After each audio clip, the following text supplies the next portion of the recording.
সিনহা আজকে আত্মসমর্পণ করে বেল দিলেন এবং বেল পাননি উনি 7 দিনের রিমান্ড চেয়েছে ওনাকে তদন্তকারী সংস্থা।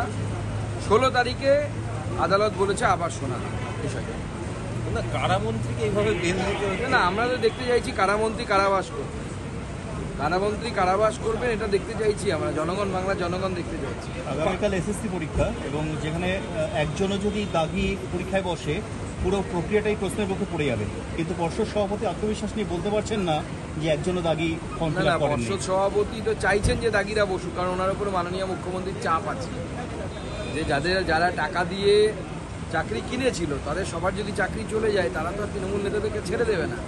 তারা বললো ফেরত দাও, আর কাঁঠাল গাছে বেঁধে বাঁধবে, পেটাবে। তো সেই জন্যই চেষ্টা চলছে।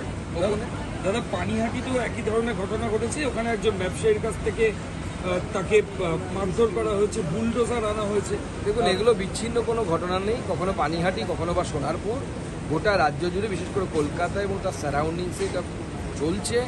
আমরা সবাই জানি, ওপেন সিক্রেট এটা। এবং এই তোলাবাজি করেই তৃণমূল কংগ্রেস আশ্রিত দুষ্কৃতীরা চলে, তাদের এটাই কাজ। এসে তো প্রস্তুতি, মুখ্য নির্বাচনী আধিকারিকের এডিএনদের সাথে সিইওর বৈঠক হয়েছে আজ মুখ্য নির্বাচনী আধিকারিকের দপ্তরে। এসআইআর নিয়ে আলোচনা হয়েছে, আপনারা কি বলছেন? দেখুন, এসআইআর নির্বাচন কমিশনের করার কথা।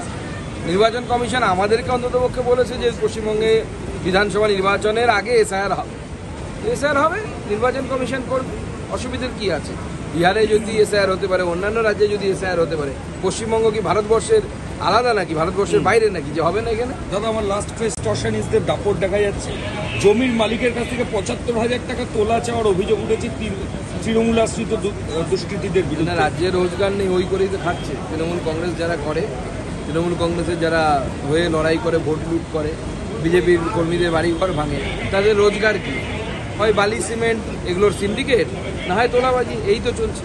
অভিযুক্তরা বুক ফুলিয়ে ঘুরছে, কিন্তু এখনো পুলিশ ভাগ পায় তো পুলিশ কি করবে?